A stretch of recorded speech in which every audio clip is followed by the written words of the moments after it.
Salut la team, la fin de la saison 1 de Mercredi révèle que Mercredi Adams a un mystérieux harceleur, ce qui met en place un méchant important pour la saison 2. Alors, qui pourrait être cet harceleur? Eh ben on en parle dès maintenant dans la vidéo, et n'oubliez pas de me laisser un avis dans les commentaires et de liker. Let's go!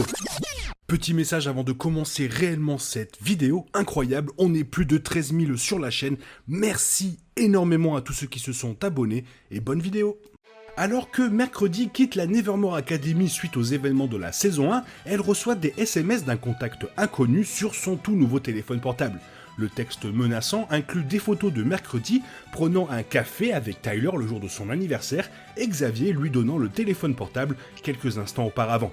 Après un texte qui dit « Je te regarde » et un gif d'un couteau poignardant Mercredi, le personnage principal de l'émission reconnaît qu'elle a son tout premier harceleur. Alors évidemment, la série ne révèle aucun détail concernant l'identité du harceleur, mais les circonstances derrière les messages du personnage inconnu signifient que quelques personnages peuvent être omis de suspicion.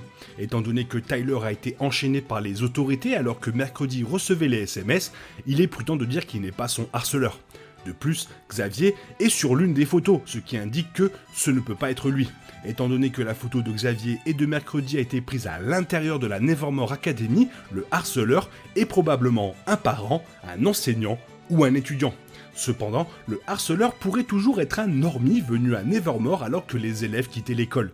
Voici quelques-unes des possibilités concernant le harceleur qui jouera probablement un grand rôle dans la saison 2, seconde saison qui devrait vite être officialisée vu les résultats de la série. Premier suspect, l'entraîneur Vlad.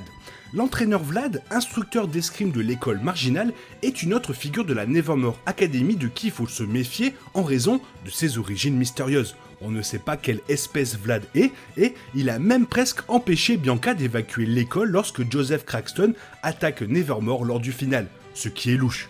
Bien que Vlad favoriserait probablement Mercredi Adams en raison de ses compétences en escrime, on n'en sait pas assez sur l'entraîneur de la Nevermore Academy pour le disculper d'être le harceleur. Second suspect, le shérif Galpin. Alors que le shérif Galpin pourrait quitter la ville après que Tyler se soit révélé être le monstre meurtrier Hyde, il restera probablement à Jericho pour garder un œil sur les marginaux et aussi parce qu'il est le shérif.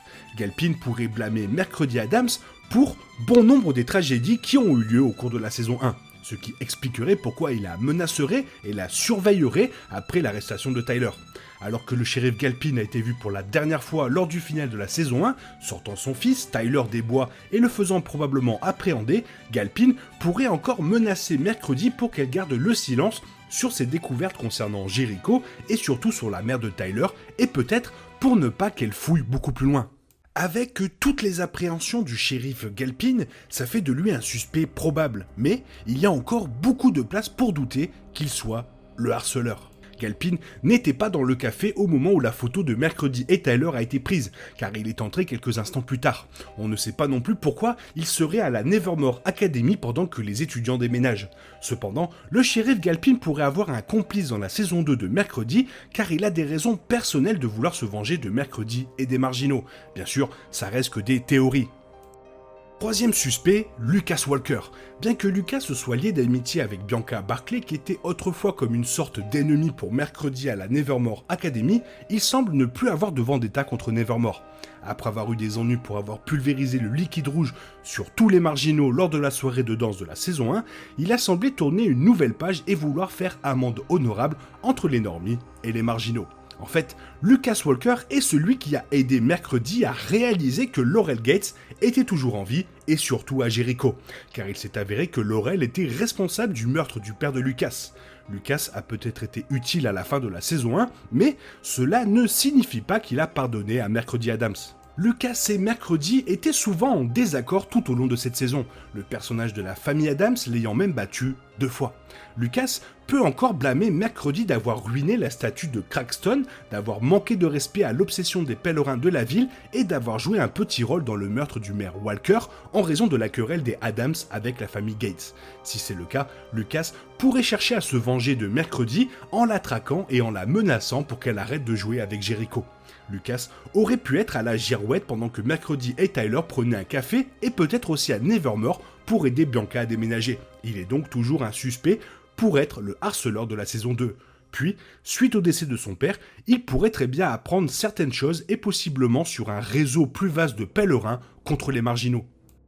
Quatrième personnage suspect, Yoko Tanaka. Alors que la série ne donne aucune raison pour laquelle la vampire Yoko Tanaka traquerait et menacerait Mercredi Adams, elle est suspecte étant donné que peu ou rien n'est connu à son sujet, mais bon, ça reste une vampire.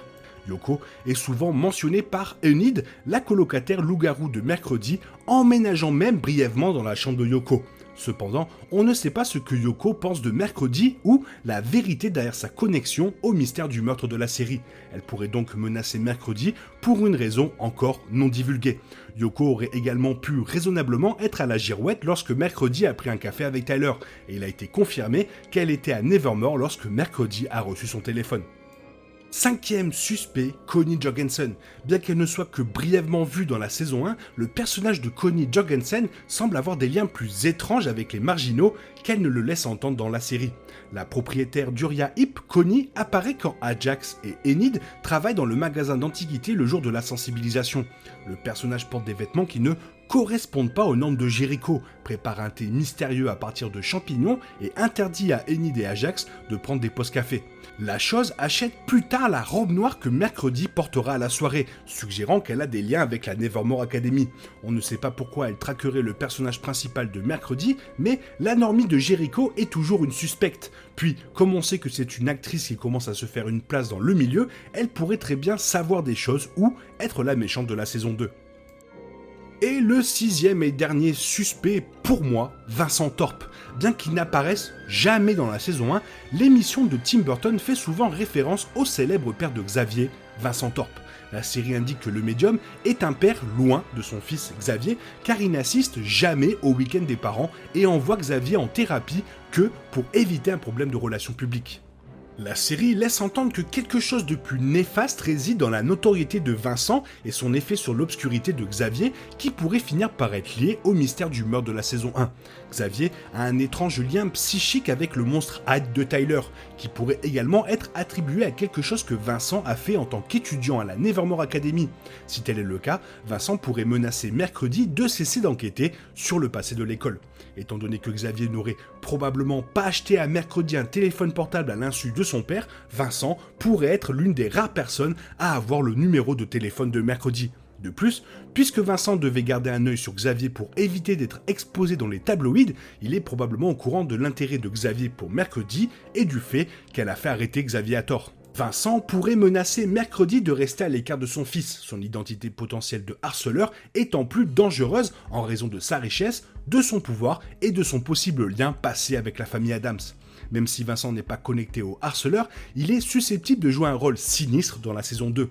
Vincent Thorpe pourrait avoir un lien avec la mère de Tyler, qui était aussi une Hyde, et mon petit doigt me dit que les deux, Tyler et Xavier, pourraient même être frères, et Vincent cacherait une terrible histoire qui pourrait lui causer des ennuis, d'où le fait de surveiller Mercredi et son rôle de détective.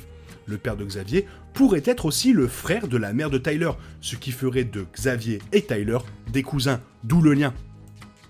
Voilà, c'était les 6 suspects les plus probables d'être le harceleur de Mercredi dans la saison 2. Mais bien sûr, ça pourrait être quelqu'un qu'on n'a jamais vu dans la saison 1. Toi, qu'est-ce que tu en penses? Fais-moi part de ton avis dans la zone commentaire, car tu sais que j'aime énormément vous lire. Et j'espère que la vidéo t'a plu, et si elle t'a plu, n'hésite pas à la liker, la partager et à t'abonner. Merci d'avance. Je te souhaite une bonne matinée, après-midi, peut-être une bonne soirée ou un bon week-end. Bisous bisous, hasta la vista.